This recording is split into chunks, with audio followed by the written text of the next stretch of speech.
Welcome to educating India academy. Educating India academy पर आप सबका बहुत बहुत स्वागत है बच्चों। बहुत दिन बाद आप सबसे मुलाकात हो रही है, बट हाँ, कोशिश यही है कि आपके साथ भी कुछ करंट अफेयर्स के अब नए टॉपिक्स के साथ मैं आपके साथ जुड़ूं और आपके साथ यहाँ पर कुछ नए अपडेशन के साथ आऊँ। स्पेशली मैंने कहा भी था कि Hindu newspaper that is basically knowledge of hub कह सकते हैं, ज्ञान का समंदर कह सकते हैं। तो वो मैं एनालिसिस कराती हूँ, बट मेरी कोशिश होगी कि उसके ही कुछ जो सेगमेंट है, कुछ उससे रिलेटेड जो न्यूज़ है, मैं यहाँ पर आप लोगों के सामने लेके आऊँ। Because UPSC 2026 prelims is near about. अब तो इस साल जो है एग्जाम्स होने वाले हैं, सो दैट्स वाई यहाँ पर हम उसकी तैयारी के लिए यहाँ पर आपके लिए क्या है, यहाँ पर कुछ नए टॉपिक के साथ आएंगे, स्पेशली उस तरह से कि जो आपके लिए हाईली इंफॉर्मेटिव भी रहे और जो आपके लिए आपके इंफॉर्मेशन को बहुत इन्हांस करे और आपके सभी एग्जाम्स में आप इस पे क्या कर सके, rather it's prelims rather it's mains, और आपका चाहे इंटरव्यू ही क्यों ना हो, ये आपको सब जगह काम आएगा। तो आइए चलिए देखते हैं आज का जो हमारा टॉपिक है। बेसिकली हम लोग कौन से टॉपिक पे आज बात करने वाले हैं, वो है वेनेजुएला और अमेरिका के बीच का विवाद क्या है। What is exactly conflict in between the Venezuela and America USA. तो आइए इसके पीछे हम कुछ बात करते हैं कि यहाँ पर मामला हुआ क्या। ठीक है ना। तो इसके पहले कि मैं यहाँ आगे बढ़ूँ, यहाँ आपको एक बात मैं बता देना चाहती हूँ कि यूएस ने स्ट्राइक किया ऑन वेनेजुएला पर। ठीक है। अब सवाल ये उठता है कि वेनेजुएला जो है ये कहाँ है, ये कौन सा देश है। तो ये लैटिन अमेरिका का एक देश है वेनेजुएला, जो कि मिनरल्स में बहुत ज़्यादा रिच है। बहुत ज़्यादा इसके पास क्या है, रिसोर्सेज हैं। और चूंकि अमेरिका जो पूरा, जब हम अमेरिकी महाद्वीप की बात करते हैं तो एक उत्तरी अमेरिका है और एक दक्षिणी अमेरिका है। वेनेजुएला पड़ता है दक्षिणी अमेरिका में, साउथ अमेरिका में। और साउथ अमेरिका में रहने के बाद भी यहाँ पर हम क्या देखेंगे कि ये जो कंट्री है, यहाँ अभी यानी 2013 में यहाँ के जो राष्ट्राध्यक्ष थे, इनका नाम था ह्यूगो शावेज। उनके निधन के बाद यहाँ पर जिसका शासन शुरू हुआ, उनका नाम है निकोलस मादुरो। निकोलस मादुरो 2013 से लेकर के अब तक इनका शासन बना रहा। कई बार ये सवाल उठता रहा है कि इन्होंने यहाँ पर इनडायरेक्ट वे में डिक्टेटरशिप भी शुरू कर दी थी, तानाशाही की सरकार थी वेनेजुएला में। लेकिन चूंकि यहाँ पर बड़े लेवल पर बदलाव हुए और ये भी है कि निकोलस मादुरो की सरकार आने के बाद कोई और सरकार नहीं आ पाई। हालांकि कई बार विपक्षी जो है इसकी आलोचना करते रहे हैं कि वेनेजुएला में लोकतंत्र को कमजोर किया जा रहा है।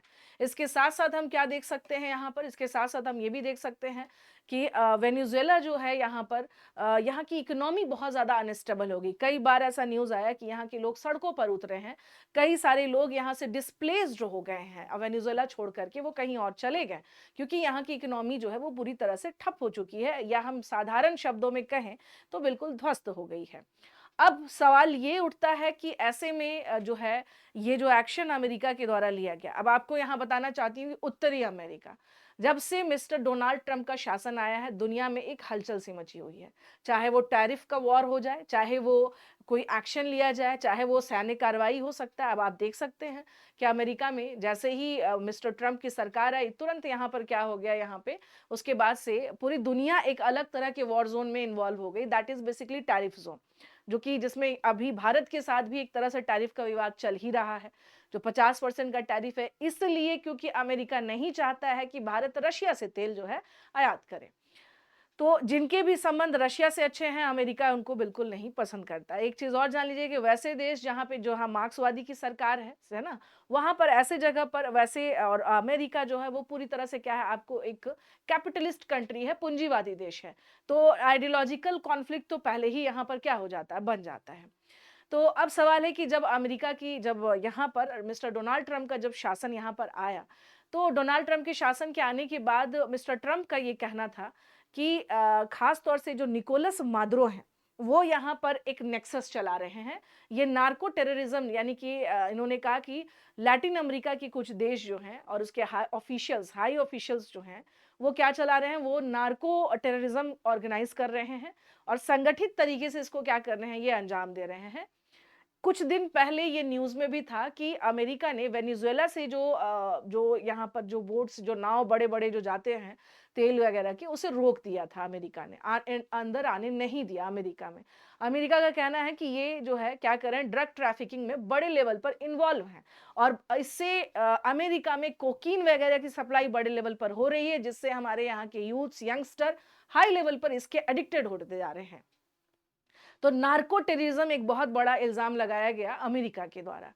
तो इसमें ऐसे में क्या देख सकते हैं हम लोग कि 3 जनवरी की रात में अभियान चलाया, जिसका नाम था, जो ऑपरेशन चलाया गया, इसका नाम था ऑपरेशन एब्सोल्यूट रिज़ॉल्व। और ऑपरेशन एब्सोल्यूट रिज़ॉल्व के माध्यम से निकोलस मादुरो, जो कि काराकस में अपने निवास पर थे, वहां पर जो है सैन्य कार्रवाई की गई अमेरिका के द्वारा, और इन्हें वहां से एब्डक्ट किया गया, किडनैप किया गया, इन्हें और इनकी पत्नी दोनों को। इन्हें किडनैप करके सीधे कहाँ ले जाया गया, यहाँ से सीधे, यहाँ से न्यूयॉर्क, यानी ये अमेरिका डिपोर्ट किए गए यहाँ से। और सवाल ये उठता है कि जब ये अमेरिका पहुंचाए गए तो वहां पर साफ तौर से कहा गया कि इनके ऊपर क्या चलेगा, इनके ऊपर कार्रवाई होगी। कार्रवाई मीन्स कि इनके ऊपर अब जो है इन्हें यहाँ पर, हाँ, तो राष्ट्रपति निकोलस मादुरो को गिरफ्तार किया गया यहाँ पर। और यहाँ पर हम लोग क्या देख सकते हैं कि बड़े लेवल पर जो है उसके बाद, चूंकि जैसे ही ये खबर आई दुनिया के सामने कि भाई अमेरिका ने स्ट्राइक करके, अमेरिका ने सैन्य अभियान करके गिरफ्तार किया है, तो ये एक सबसे बड़ी बात ये है यहाँ पर कि जो सबसे बड़ी समस्या थी वो ये थी कि आज के समय पर इस तरह की घटना को अंजाम देना एक अपने आप में क्या है, जो कि हम कल्पना भी नहीं कर सकते हैं। तो निकोलस मादुरो और उनकी पत्नी सीलिया फ्लोरेंस को पकड़ा गया और उन्हें यहाँ से जो है अरेस्ट करके कहाँ ले गया गया, न्यूयॉर्क ले जाया गया। न्यूयॉर्क ले जाने के बाद जो है वहां पर सुनवाई हुई, जहां निकोलस मादुरो को कहा गया कि वो नार्को टेररिज्म में इन्वॉल्व हैं। निकोलस मादुरो ने कहा कि नहीं, I am not guilty, still I am the president of Venezuela. मैं कहीं से भी कसूरवार नहीं हूं, मैं अभी भी वेनेजुएला का राष्ट्रपति हूं। तो इस मुद्दे पे अब सुनवाई जो है वो मार्च में चली गई है। अब ये जो मामला है, यानी कि ये जो सुनवाई होगा, वो अब अगले 17 मार्च को सुनवाई होगा कि rather mister Nicolas Maduro is guilty और नॉट। तो ये तो हो गई घटना कि भई वहाँ पर जो है इनको अरेस्ट किया गया और ये अब अमेरिका डिपोर्ट किए जा चुके हैं। लेकिन इन सब के बीच जो है, यानी अब इस वैक्यूम वाली स्थिति में, इस शून्यकाल वाली जो स्थिति हम देख रहे हैं यहाँ पर, तो यहाँ पर इनके जगह पे जो यहाँ के वाइस प्रेसिडेंट रहे, उन्हें कहा गया कि ये क्या करेंगे, सत्ता संभालेंगे। सत्ता मीन्स एज वेनेजुएला की सुप्रीम कोर्ट ने ऐसा आदेश दिया कि वो यहाँ क्या करें तब तक। हाँ, ये जो संवैधानिक संकट के बीच उपराष्ट्रपति डेल्सी रॉड्रिग्स को कहा गया कि वो जो है कार्यवाहक राष्ट्रपति के तौर पर नियुक्त हो जाए। तो जहां वेनेजुएला में ऑलरेडी जो है यहाँ पर मामला बहुत जो है अलग लेवल पर चल रहा था। अब अचानक से, चूंकि कई बार यहाँ पर यहाँ की इकोनॉमी भी सही नहीं थी, कई बार यहाँ के लोग सड़कों पर उतर आए, कई बार हल्ला हुआ, हंगामा हुआ, उसके बावजूद जो है वेनेजुएला में कई लोग यहाँ की सरकार से खुश नहीं थे। तो उसके बावजूद जो है अभी भी हम क्या देख रहे हैं कि दो पक्ष में पूरी दुनिया बटी हुई है। एक धारा का ये कहना है कि यहाँ जो हुआ ये सही नहीं है और ये पूरी तरह से क्या है, संविधान को परे बताते हुए इंटरनेशनल लॉ की अवहेलना हुई है, अमेरिका ने इसे नहीं माना है।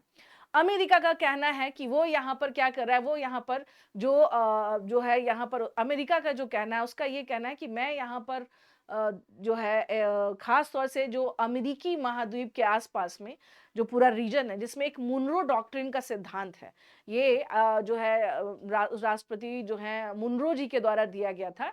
इसमें यह है कि अमेरिका, यानी पूरा नॉर्थ अमेरिका और साउथ अमेरिका को बाहरी हस्तक्षेप से बचाना है, चाहे वो अमेरिका, चाइना, रशिया हो जाए, कोई भी, या यूरोप हो जाए। तो अमेरिका का कहना है कि हम उस सिद्धांत का पालन कर रहे हैं, क्योंकि वेनेजुएला पर पूरी तरह से प्रभाव है किसका, चाइना का, रशिया का, ईरान का, क्यूबा का, और ये हो सकता है कि एंटी हमारे लिए काम करे, जिसके लिए हमें ये कदम उठाना जरूरी था, ये कहना है अमेरिका का। और साथ के साथ यहाँ पर हम देख सकते हैं कि अमेरिका ने 2020 में ही ये इल्जाम लगाया था कि नार्को टेररिज्म में ये पूरी तरह से इन्वॉल्व है। साथ के साथ अमेरिका ने यह भी कहा है कि यहाँ ह्यूमन राइट्स का वायलेशन हो रहा था, जिसको देखते हुए हमने ये स्टेप उठाया है।